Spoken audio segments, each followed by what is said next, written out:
Ya, salam teman-teman semua, salam sehat, salam bahagia. Saya dengan Maya Santi. Kali ini saya mau membagikan sharing tentang perjalanan saya menurunkan berat badan saya sebanyak 9 kilogram dalam waktu 3 bulan. Terus, tapi dengan kondisi yang sehat ya. Maksudnya saya nggak mengkonsumsi obat diet, saya tidak memotong memotong apa namanya jumlah kalori yang eh, parah banget gitu sampai kelaparan, nggak seperti itu juga. Terus malah kondisi saya jadi saya merasa secara fisik dan juga mental itu jauh lebih baik dan jauh lebih sehat daripada mungkin saya 15 tahun lalu gitu. Padahal 15 tahun lalu pasti lebih muda ya. Tapi justru saya merasa jauh lebih fit dan sehat sekarang. Nah, siapa tahu bermanfaat. Eh, ini disclaimer ya, teman-teman semua.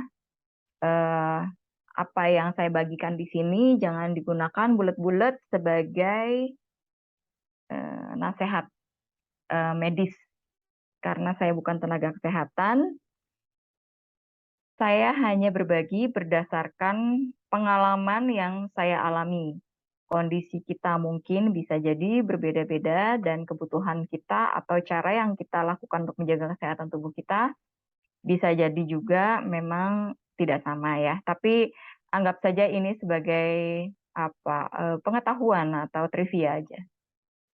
Apa sih yang saya lakukan? Jadi saya cerita dulu tentang ini, apa yang saya kerjain. Selama 3 bulan ini, apa yang saya kerjain? Saya makan enak. Beneran, saya makan enak. Jadi, ya tapi nggak setiap hari kayak gini ya. Ini saya hiperbol lah, saya lebay-lebayin gitu. Giliran makan enak aja di foto gitu kan. Saya tapi makan enak. Saya tidak motong kalori, saya tidak kelaparan. Tapi di sisi yang lain, saya juga tidak mengkonsumsi obat-obat tertentu. Karena saya tahu itu biasanya berbahaya untuk organ-organ di tubuh kita seperti hati dan ginjal. Plus juga bahkan ada yang kerjanya di susunan saraf pusat ya, dan itu juga cukup berbahaya. Dan kalau udah pakai yang kayak gitu-gitu biasa juga hasilnya kayak yoyo ya, naik turun. Jadi yang saya lakukan 3 bulan ini adalah saya makan enak. Nah, kalau teman-teman perhatikan makanan yang tadi, yang sekarang saya tunjukkan, mereka itu punya satu kesamaan, yaitu hampir-hampir tidak ada karbohidrat. Ya, ada chips sedikit, tapi itu pun jujur aja nggak saya makan. Jadi mayonya juga itu mayo vegan dari kacang-kacangan. Terus saya makan ikan, makan sayur, makan daging, makan lemak, makan telur, saya makan apapun, bahkan daging berlemak sekalipun itu jadi makanan sehari-hari. Tapi cut total karbohidrat. Jadi saya udah nggak makan lagi nasi, mie, roti-rotian, kue-kuehan, mau kue basah, kue kering, kue bolu, kue apapun yang bahannya dari karbohidrat, saya udah nggak makan. Terus gula, ya gula yang betul-betul sengaja saya masukkan misalnya ke makanan, ke minuman, itu udah juga cut total. Kalaupun ada yang masuk gula, biasanya paling itu dari buah. Jadi dari buah-buahan atau yang udah memang bawaannya nih, tanpa saya sengaja tambahkan, itu ada dari sana. Jadi saya juga konsumsi sayur, konsumsi buah, dan protein, serta lemak. Dan makan sehari normal, seperti biasa. Walaupun memang saya mempraktekkan intermittent fasting ya. Saya itu terbiasa udah beberapa tahun terakhir ini, mungkin sekitar 5 tahun terakhir, udah biasa sebetulnya menjaga kesehatan dengan cara intermittent fasting. Jadi saya biasanya menutup hari saya makan di sore hari. Paling telat sih biasanya pas maghrib tuh ya. Itu makan terakhir, dan saya makan lagi itu besok harinya pas jam-jam di atas jam 10. Jadi teman-teman bisa ngitung perut saya itu kosong lebih dari 12 jam. Kalau misalnya jam 6 ketemu jam 6 lagi kan udah 12. Tambah lagi sekitar 4 jam. Berarti sekitar 16 jam. Kadang-kadang saya makan di jam makan siang jam 12. Jadi itulah breakfast saya. Jadi breakfast buka puasanya ya, breakfasting. Nah, itu udah kebiasaan seperti itu, tapi itu tidak membuat saya turun ya berat badan. Tapi ya kesehatan secara umum terjaga dengan baik. Paling tidak memang cukup stabil di sana ya. Sebetulnya stabilnya saya itu di angka sekitar 53 ya, idealnya. Itu saya bertahun-tahun cukup lama di 53. Tapi kemudian kadang-kadang adalah kehilafan-kehilafan yang terjadi di dalam hidup saya. Misalnya pada saat hari raya, lagi banyak masak, gitu kan, lagi banyak eh, entertain tamu, jadi entertain kayak di kantor aja ya. Itu jadi banyak keluar, jadi banyak makan, atau justru kadang-kadang lagi traveling. Nah, kalau lagi traveling itu bisa blast banget karena kayak mumpung ada nih gitu. Mumpung ke kota ini, mumpung ini, terus kadang-kadang ada di satu tempat atau wilayah yang makanannya banyak yang khas dan enak dan menarik. Jadi seharian itu makan jadi banyak banget. Jadi jendela makannya walaupun cuma segitu, tapi jumlah kalori yang masuk bisa banyak. Dan itu jadi intermittent fasting sih, intermittent fasting. Saya lumayan tuh, maksudnya kalau sampai nggak intermittent fasting mungkin wah saya cukup parah ya obesitas gitu. Nah, jadi terus kemudian sempat melonjak kemarin di Lebaran kemarin nih. Di Lebaran kemarin ini berat badan saya naik, naik, naik, naik, terus sampai ke 57. Ini terberat sepanjang sejarah hidup saya. Jadi kalau teman-teman, oh 57 lumayan lebay banget dah gitu kan. Kita juga yang 60 banyak, ntar dulu gitu kan, ntar dulu. Kita punya masing-masing benchmark ya yang berbeda. Saya tahu sejarah berat badan saya nih, dan tinggi badan saya nggak tinggi kan, semampai ya. Semeter sih sampai, semeter lebih, semeter setengahan lebih dikit ya. Jadi nggak tinggi kan, ya lumayan jadinya tebel. Saya nggak gemuk tapi saya tebel. Nah, jadi saya mulai ngelihat bahwa ini gejala yang sudah tidak bagus. Ini kalau saya dibiarkan begini saja terus, ini akan terus bertambah. Apalagi ketika usia kita semakin bertambah ya, semakin menua, metabolisme kita semakin melambat. Dan badan kita cenderung lebih banyak nyimpen, nabung daripada make kalorinya. Ya. Jadi gadisnya saya itu umurnya maaf. Gadis saya itu berat badan saya 37 kilogram sebelum saya menikah dan punya anak. Jadi kurus, memang bakatnya kurus karena saya gennya lebih mirip ke mama saya, dan eh, mama saya itu memang kurus sampai sekarang pun dia tidak pernah mengalami fase gemuk ya dalam hidupnya. Jadi saya memang kurus kayak gitu, kecil. Ketika mulai punya anak nambah tuh berat badan, mulai terus jadi anak pertama 40, anak kedua terus 45, terus naik-naik sampai terakhir yaitu stabil di 52, 53. Saya udah merasa oke lah, cukup lah 52, 53 mah masih dianggap berat badan yang ideal ya, cukup sehat gitu. Tapi kemudian ketika mulai melonjak jadi ke 57 dan kelihatannya keep going gitu ya, karena setiap nimbang, ih kok naik lagi, komanya gitu kan, ih kok naik lagi gitu. Ini kita harus melakukan sesuatu gitu ya. Jadi memang triggernya adalah juga pasangan. Nih suami saya ketika dia memutuskan untuk mengambil diet cara ini, terus kita riset juga sama-sama, akhirnya ya ketika kita berdua kayaknya lebih kuat sih. Jadi lebih mantap, karena kalau kita memutuskan sendiri, terus kita banyak menghabiskan waktu bersama, satu makan ini, satu makan itu, kayak kesannya jadi kayak nggak kuat dan bisa kegoda kan. Jadi ketika kita sama-sama dan kita memang banyak menghabiskan waktu bareng nih, kalau suami saya misalnya lagi nggak kerja, jadinya ya makan bareng ya kita sharing aja. Jadi kita bisa makan apapun bersama tanpa harus ada yang, "Oh kamu nggak bisa makan itu, saya nggak bisa makan ini." Ya ribet gitu kayaknya. Sedangkan saya sendiri sudah bergaul dengan teman-teman yang, melakukan diet ini tuh sebetulnya udah lama. Udah dari 2017-an tuh saya udah kenal. Cuman saya ngerasa, "Ah kayaknya enggak deh," gitu kan. Saya terlalu cinta sama cake, saya terlalu cinta sama kue bolu, saya terlalu cinta sama kue kering dan rasanya saya tidak sanggup meninggalkan mereka semua gitu. Itu kayak treats buat saya, kayak apa ya, kayak reward gitu buat saya, apalagi saat lebaran tiba. Jadi kalau anak-anak, kecil seneng, lebaran, dapat baju baru, banyak makanan di rumah, saya kayak gitu. Karena saya akan, apa, di rumah itu jadi banyak kue-kue kering gitu kan, banyak makanan, ya kayak, sesuka itu saya sama kue-kuean. Jadi saya nggak sanggup tuh karena saya ngerasa, "Ah, udah terlalu cinta deh sama kue-kue, kayaknya, nggak akan sanggup."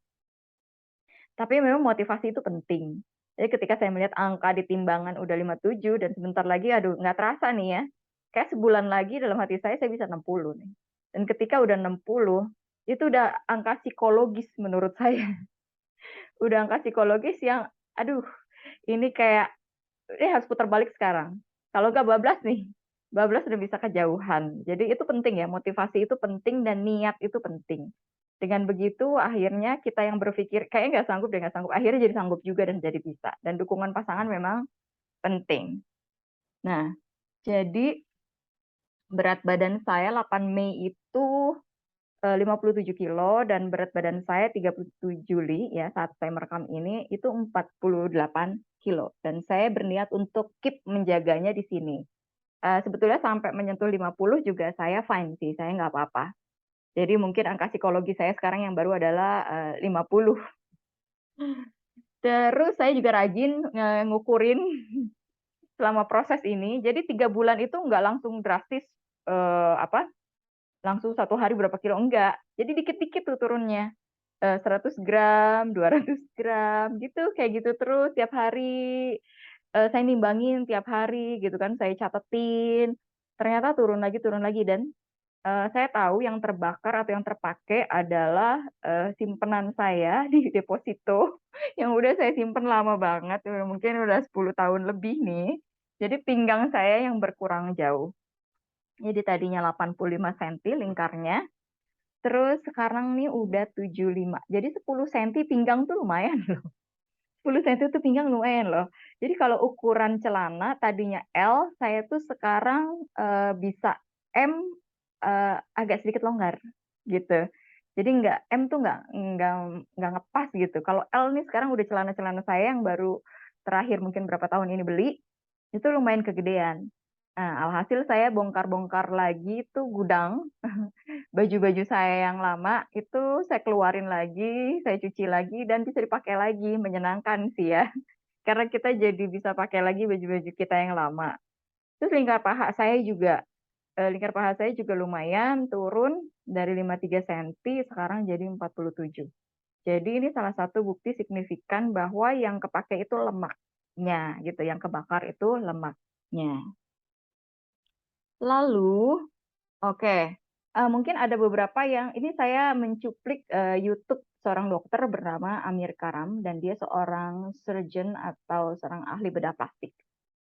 Saya mengerti ketika teman-teman yang perempuan nih ya, kita ya, berpikir bahwa, "Ih, kalau kita turun turun apa, berat badan drastis itu yang paling kita takutin apa? Kita kelihatan tua." Bener ya? Ada yang bilang, "Ih, jangan kurus-kurus, nanti kelihatan tua." Nah, jadi dokter Amir Karam ini pernah membahas ya, eee, jadi yang membuat kita terlihat tua itu ada 3 faktor. Pertama adalah kondisi kulit. Ya, kondisi kulit kita yang dehidrasi, yang banyak kerutan, ada pigmentasi, terus, kehilangan banyak kolagen, pori-pori yang besar dan, kusam, itu memang membuat kulit kita terlihat, penampilan kita jauh lebih tua.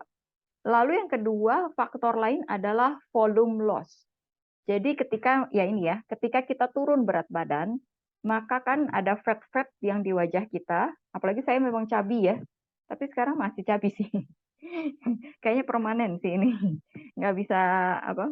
Nggak bisa tirus-tirus amat gitu. Udah bawaan ini, udah gen. Tapi iya, berkurang pastinya. Dan ketika kita nggak mau kelihatan tua, maka kita harus mengetahui bagaimana caranya kita bisa menjaga otot-otot di wajah kita ini. Walaupun fatnya berkurang, tapi tetap jangan jangan apa ya, jangan kosong gitu ya. Jadi ada beberapa tips-tips sebetulnya. Ya cuman saya nggak bisa bahas ini hari ini. Next time ya, next time kita akan bahas gimana caranya kita bisa menjaga. eh, saya bukan apa namanya kelompok anti atau menolak tua, enggak sih. Saya bersyukur karena ketuaan kita itu punya banyak manfaat, punya banyak berkah. Salah satunya kita lebih didengar. Bener ya, kita lebih didengar, kita lebih dipercaya, dan apa yang kita omongin orang akan lebih apa, oh ya, karena yang ngomong udah pengalaman, karena orang yang ngomong ini udah punya jam terbang dalam hidupnya, udah makan asam garam lah gitu. Jadi saya menikmati kok proses aging saya gitu. Cuman kita apa, saya embrace aging, tapi juga saya tetap ingin menjaga agar stamina kita terjaga dengan baik, termasuk kondisi kulit kan. Jadi menua boleh tapi jangan rentak dong ya, jangan lemah, jangan kelihatan reot dan peot gitu. Nanti aja itu pereot-peot kalau kita mungkin dikasih umur panjang, mungkin sudah tembus 80, 90 ya reot-peot mah wajar gitu. Cuma kalau masih di kepala 5 gitu ya, kalau masih bisa terlihat segar, terlihat berstamina, ya kayaknya sih mending gitu karena masih banyak yang bisa kita lakukan kan. Terus yang membuat juga terlihat tua itu adalah tisu sag ya. Jadi kayak sagging tuh ya, kayak turun gitu loh. Kayak apa? Peot gitu. Nah, itu kan banyak tipsnya juga yang bisa kita lakukan. Kayak misalnya skin ini bagaimana kita merawat kulit kita dengan skincare. Oh, saya ada kelas skincare, promo dikit ah. Mau ikut nggak? Bisa ikut ya, bisa daftar. Nah, kemudian yang volume ini kan kita bisa latih dengan senam wajah misalnya. Sering-sering senyum, jangan cemberut gitu. Karena kan kita sedang melatih otot. Kalau kita melatih otot tubuh, mungkin kita dengan angkat-angkat beban. Nah, kalau wajah ya kita harus bergerak mukanya, jangan manyun aja seharian gitu diem. Ya otomatis jadi udah turun, jadinya udah sagging, terus juga nggak dilatih kan di wajah kita tetap ada otot. Nah, jadi kita harus berekspresi. Jadi saya kalau lagi diem pun, jangan bilang saya ke orang ODGJ ya. Saya lagi diem pun, saya selalu mengolah otot wajah. Saya gerak-gerakan, saya banyak senyum walaupun saya sendirian. Karena saya tahu saya sebetulnya sedang membentuk otot di wajah saya. Jangan takut sama smiling line. Lebih baik punya smiling line, tapi kulit muka kita nggak turun daripada nggak punya smiling line, kempot tapi malah kelihatan tua gitu. Ini kita akan bahas lebih lanjut lain waktu ya, karena detailnya banyak. Jadi intinya jangan khawatir dan bisa kita antisipasi sebelum ini terjadi. Teman-teman bisa turun berat badan, tapi sampai yang ideal ya, jangan sampai eh, kebangetan juga gitu, jangan sampai jadi di bawah angka angka kesehatan secara umum, jangan sampai jadi kurus banget, dan jangan sampai kayak apa model catwalk mungkin kita nggak perlu juga sih kayak gitu. Nah, jadi jangan khawatir karena ada tips-tips dan caranya.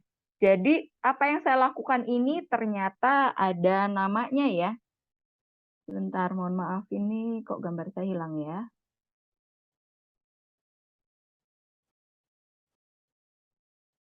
Oke, maaf. Jadi ada namanya, yaitu keto diet. Nah, jadi apa sih keto diet ini? Jadi biasanya tubuh kita itu menggunakan energi untuk sehari-hari hidup nih, untuk bergerak, untuk saya ngomong nih misalnya, untuk kita bangun pagi, ngapain, kerja itu semuanya dari glukos. Nah, glukos yang paling cepat bisa kita dapat itu dari karbohidrat dan gula-gula sederhana ya.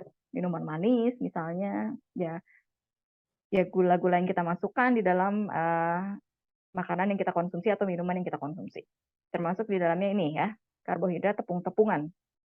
Nah, biasanya kita pakai itu karena itu paling gampang dipecahnya.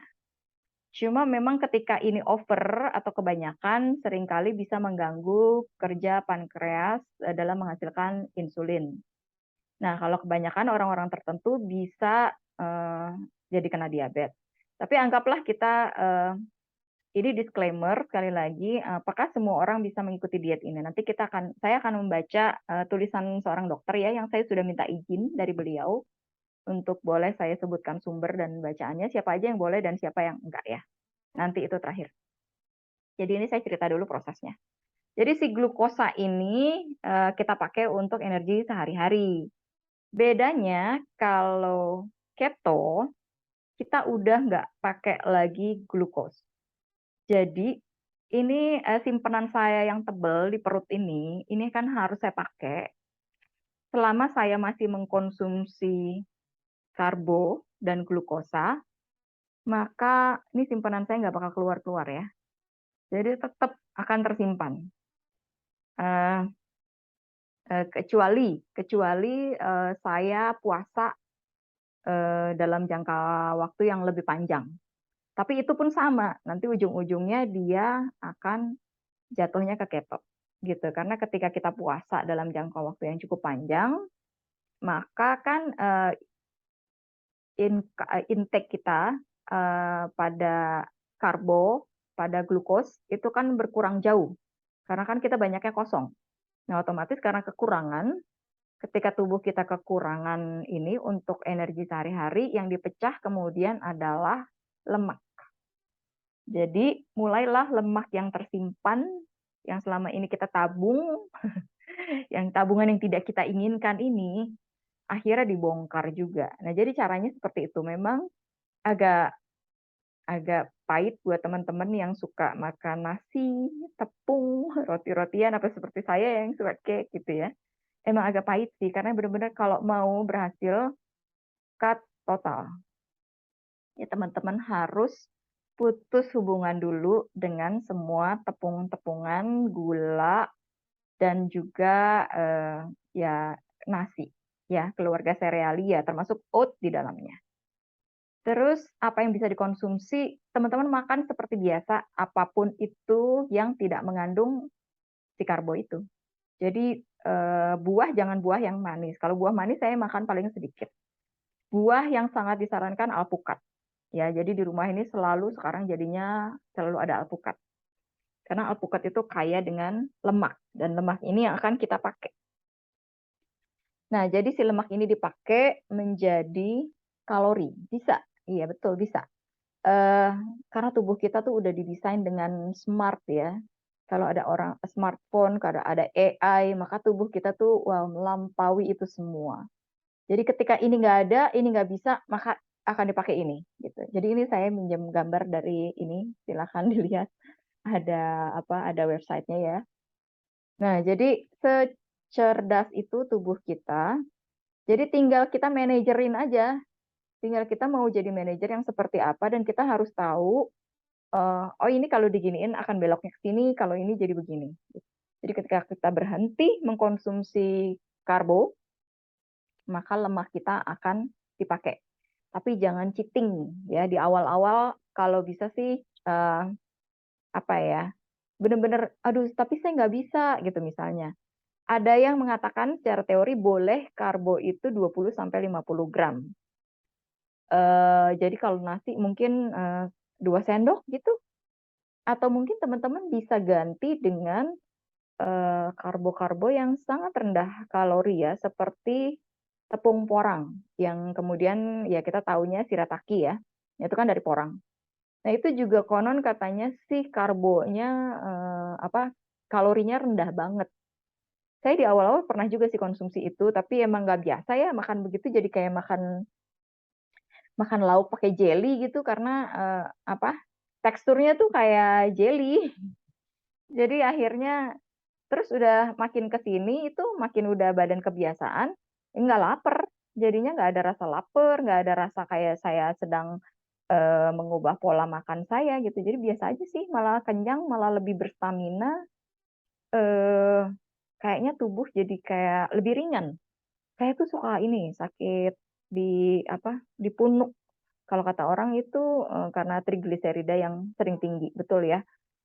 Sebab, eee, lemak yang tinggi plus ditambah karbo, itu biasanya memang, terutama dari kue-kuean itu memang memicu trigliserida kita tinggi. Jadi memang penyakit saya itu nggak jauh-jauh dari biasanya habis lebaran apalagi, trigliseridanya naik, jadi punuk tuh rasanya pegel ya, kayak didudukin itu ya, di film-film hantu itu ya pegel.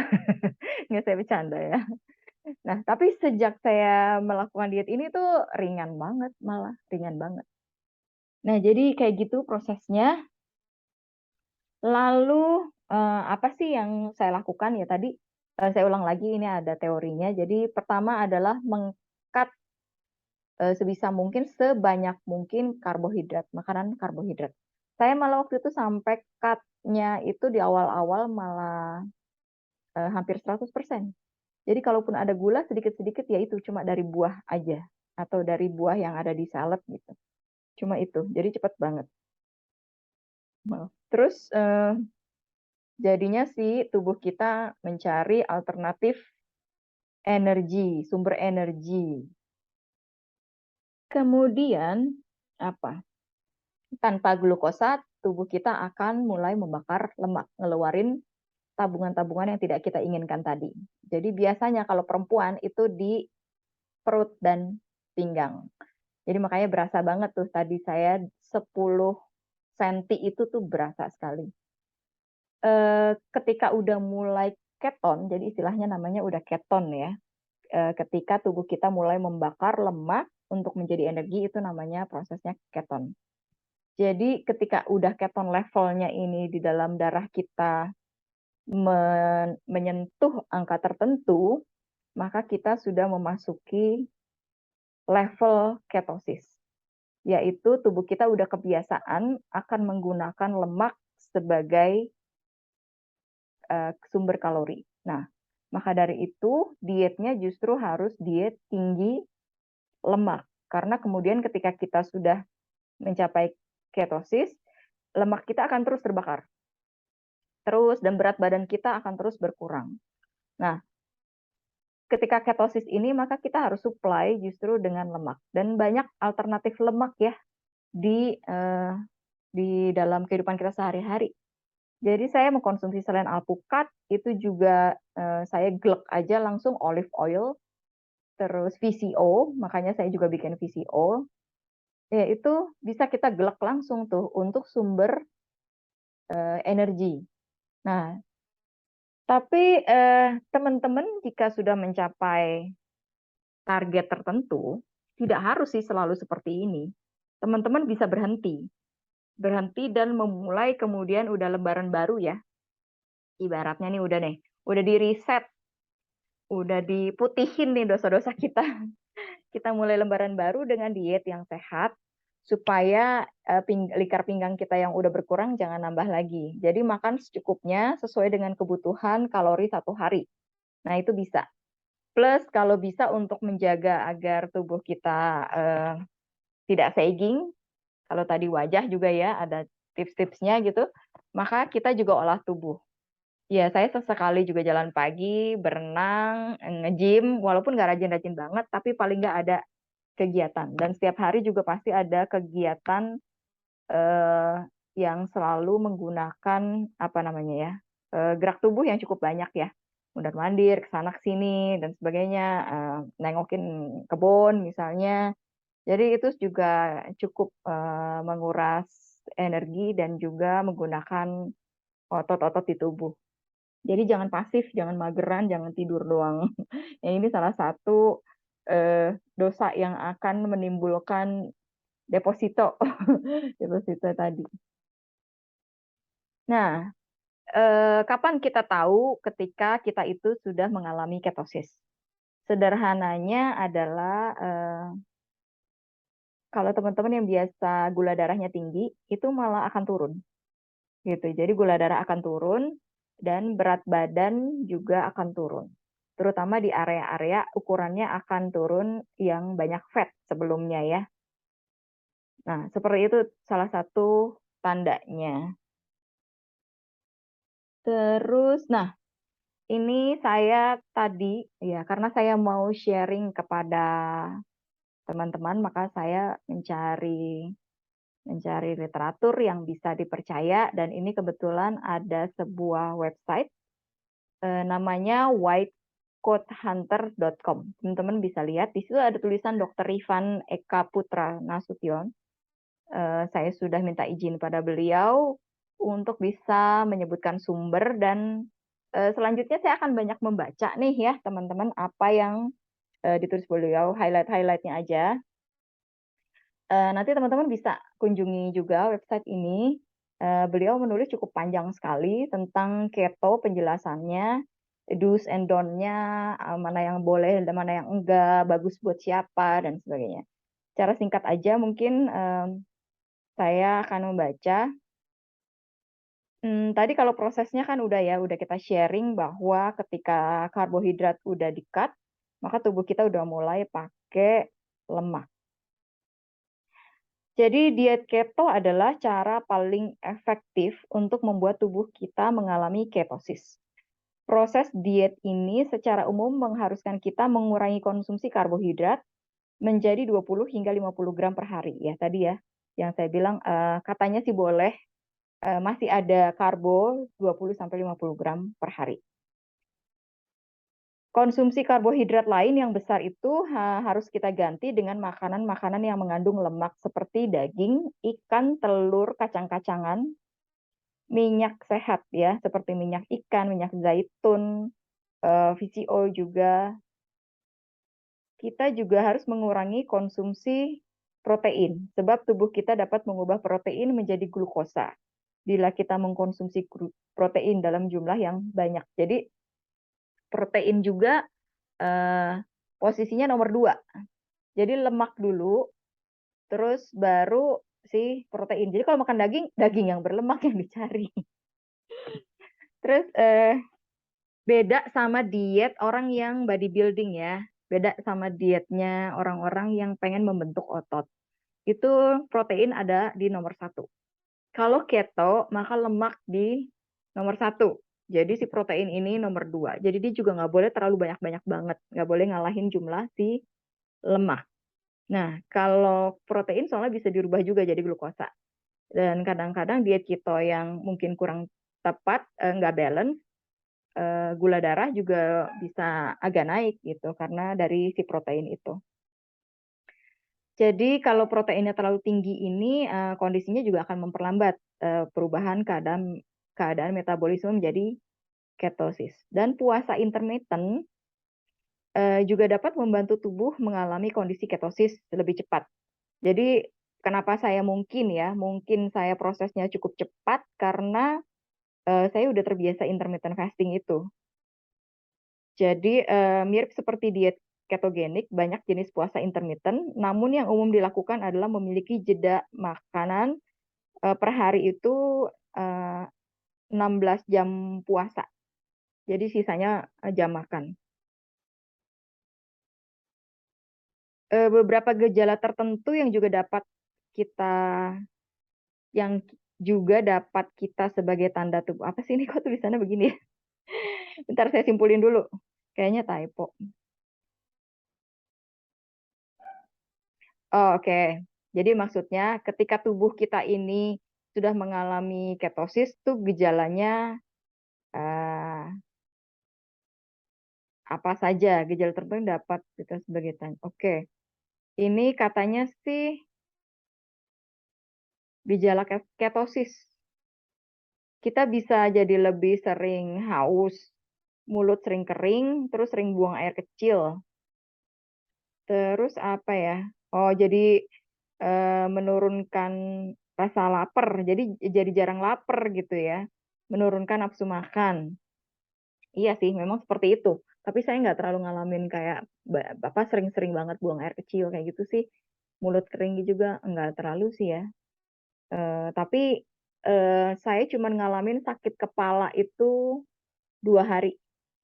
Jadi memang orang beda-beda. Ada yang gejalanya kayak mirip flu katanya. Jadi kayak kayak orang mau flu gitu beberapa hari, terus kemudian normal, nggak jadi flu. Tapi kalau saya itu 2 hari sakit kepala. Setelah itu udah lancar, normal, dan sama sekali nggak lapar. Sama sekali nggak kepengen apa craving craving karbo gitu, nggak ada. Jadi berikut adalah daftar manfaat kesehatan diet keto. Antara lain ya, 1. Penyakit jantung. Diet ketogenik dapat membantu meningkatkan kesehatan jantung dengan cara menurunkan faktor risiko penyebab penyakit jantung seperti lemak tubuh, kadar kolesterol, tekanan darah, dan kadar glukosa darah. Jadi aneh kan kalau teman-teman berpikir bahwa katanya makan lemak, tapi ini kok bisa bilang katanya bisa mengatur lemak tubuh. Iya, karena lemaknya kepake gitu. Ketika lemaknya kepake, jadi teman-teman, di dalam tubuh kita, misalnya nih pembuluh darah kita sebetulnya udah ada sumbatan-sumbatan, sumbatan plak-plak lemak nih ya. Maka saat kita keto, yang dihajar duluan tuh yang gitu, yang ganggu tuh, yang ngaco-ngaco tuh. Jadi diambil dulu tuh, di apa namanya, dikonsumsi lemak-lemak yang tidak pada tempatnya. Nah, kemudian baru ketika itu habis, mulai dikonsumsi di tempat-tempat yang timbunannya tebal. Jadi makanya disebut malah bisa membantu dan mencegah penyakit jantung gitu kan. Jantung kan biasanya kan karena sumbatan-sumbatan di pembuluh darah kan, sumbatan lemak. Terus juga bisa membantu penderita kanker. Jadi saat ini sedang banyak penelitian yang menilai penggunaan diet ini sebagai pengobatan tambahan atau adjuvan pada kondisi kanker. Beberapa temuan penelitian menunjukkan pengaturan pola makan ini dapat menurunkan tingkat pertumbuhan tumor. Jadi memang katanya sih sel-sel tumor itu kan mengambil gula sederhana untuk membelah diri ya, untuk dia berkembang lebih besar lagi.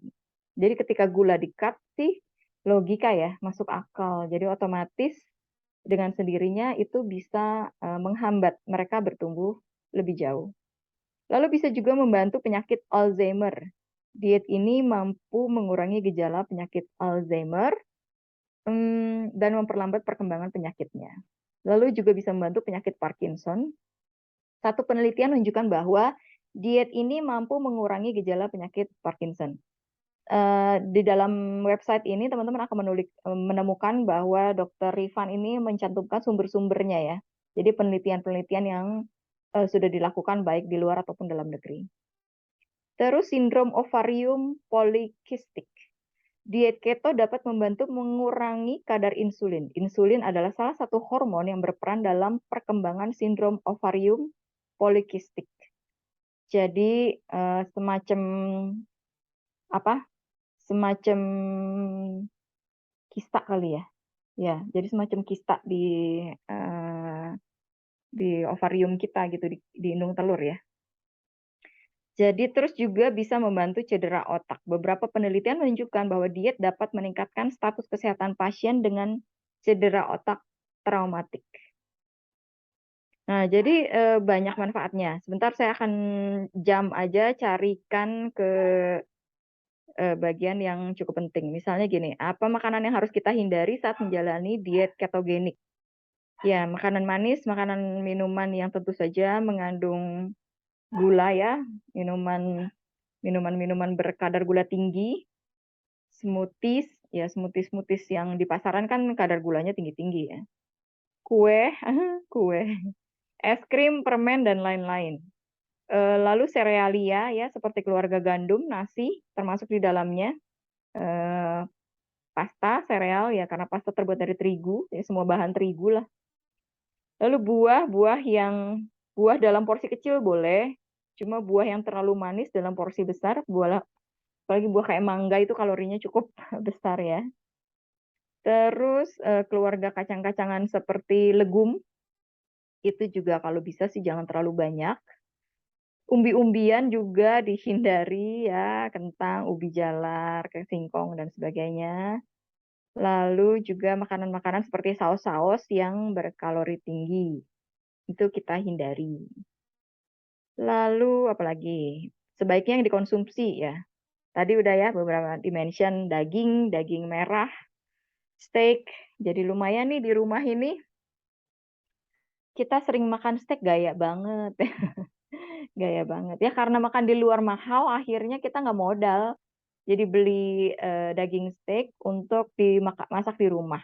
Dan harganya bisa seperempatnya. Jadi nggak mahal-mahal banget jadinya gitu. Kalau di luaran sana makan steak misalnya 200.000 ya. Nah, kita tuh di rumah cuma ngemodal 50.000, tapi itu pun udah ukurannya udah besar. Dan ya makan enak kan, makanya saya bilang tadi apa yang saya lakukan, saya makan enak. Tapi ya makan enak dengan cara cerdas. Maksudnya kita nggak harus makan keluar dengan biaya besar, tapi kita bisa juga masak di rumah gitu. Ala-ala resto rumah. Terus kita bisa makan ikan, ya berbagai macam ikan yang berlemak lebih bagus. Telur, mentega, krim jadi nggak takut, tapi nggak bisa pakai tepung. Ya mentega krim, akhirnya saya bikinnya kuenya jadinya kue ini. Kue apa tuh? Cheesecake. Nah, cheesecake bisa tuh. Plus alasnya itu saya nggak pakai tepung terigu. Saya pakai kelapa sama pakai tepung almond. Jadi ternyata masih bisa makan kue, guys. Terus juga keju, saya suka keju nih. Jadinya gado-gado aja udah terus dimakan terus.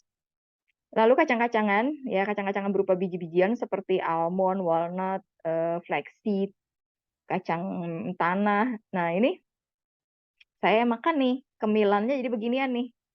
Makannya kacang-kacangan aja, kacang mete gitu.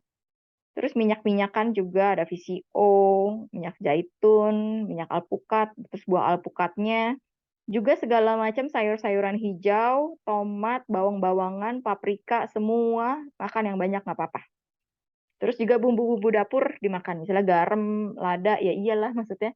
Tapi itu jadi penting ketika kita keto, karena kita butuh mineral-mineral untuk menyeimbangkan juga ya. Nah, itu hmm, yang penting lagi saya cari mana yang tidak boleh ya. Bentar.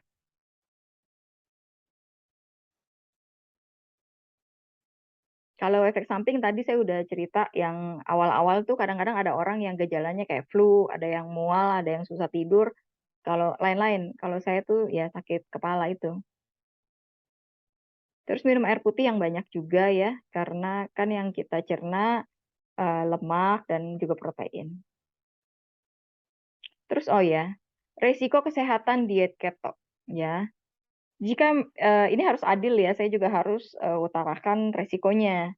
Jadi kalau diet keto dijalani dalam jangka yang sangat panjang, mungkin memiliki beberapa efek negatif terhadap kesehatan. Panjang ini tahunan ya, teman-teman. Jadi ada bahkan beberapa tokoh kesehatan, bahkan dokter yang saya lihat itu di luar, dia sudah menjalani diet keto itu cukup lama, bahkan bertahun-tahun. Jadi ketika kita sudah mencapai berat badan ideal, maka kita harus menjaganya dengan seimbang juga. Jadi jangan berlebihan juga, cukupnya aja, cukupnya kalori yang kita butuhkan, maka itu akan aman. Tapi jika teman-teman mengkonsumsinya dengan berlebihan, dengan gizi yang tidak berimbang, maka pasti kemungkinan besar akan ada dampaknya ya. Seperti misalnya kadar protein rendah dalam darah. Jadi karena tingginya lemak terus, maka si protein juga jadinya terlalu rendah. Jadi ketika kita sudah mencapai titik tertentu, maka kita harus mulai diet yang balance. Kalau saya sendiri sih sebenarnya saya udah nggak mau turun lagi berat badan. Tapi untuk karbohidrat tetap saya belum konsumsi.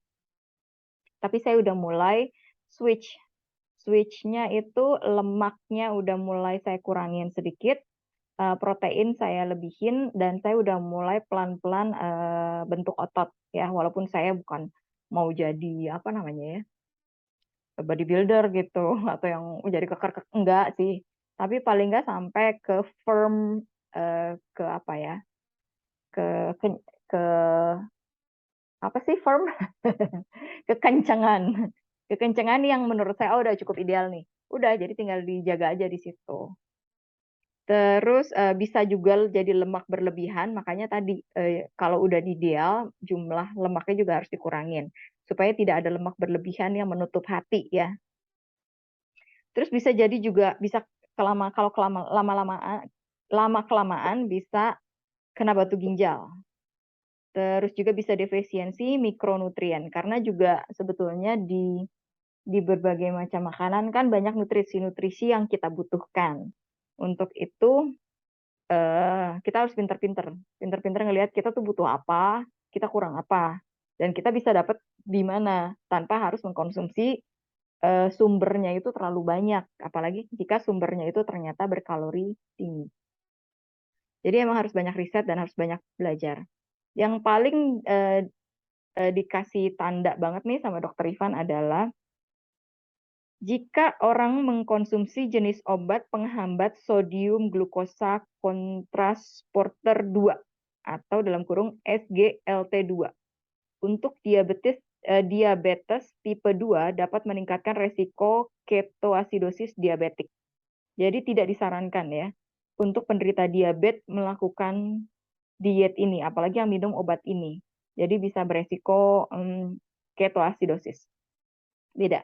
Ketosis dan ketoasidosis tuh beda lagi gitu. Jadi ketoasidosis itu udah kayak keracunan keton gitu kira-kira. Aduh, udah pusing dah ya.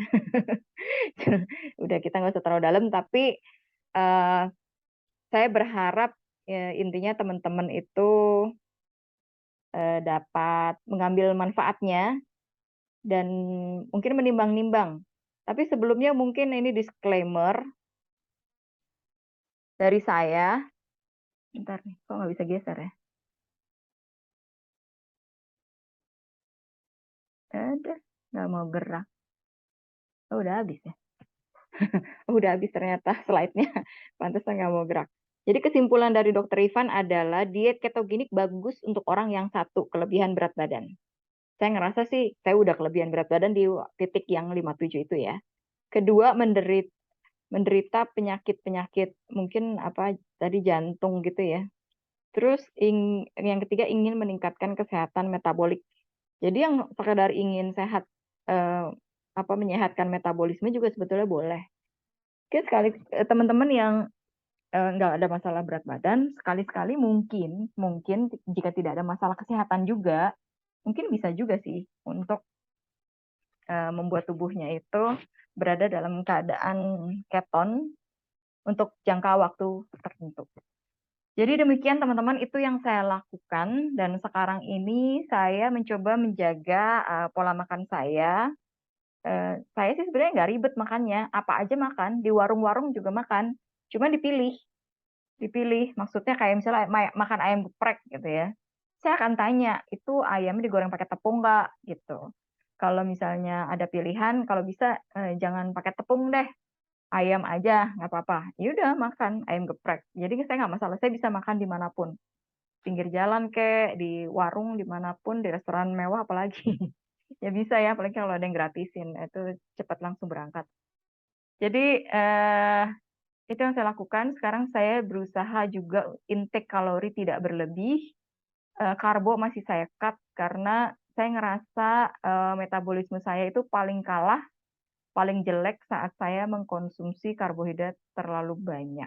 Mungkin pelan-pelan saya udah mulai banyak, bukan mulai banyak. Saya mulai membuka jendela-jendela untuk memasukkan sumber energi seperti glukos ya.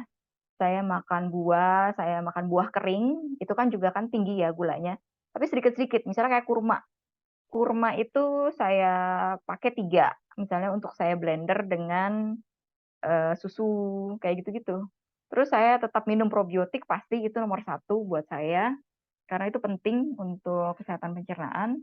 Saya minum kefir susu tiap hari, minuman-minuman probiotik lain juga saya tetap konsumsi, tapi kalau yang mengandung gula biasanya saya minumnya nggak banyak.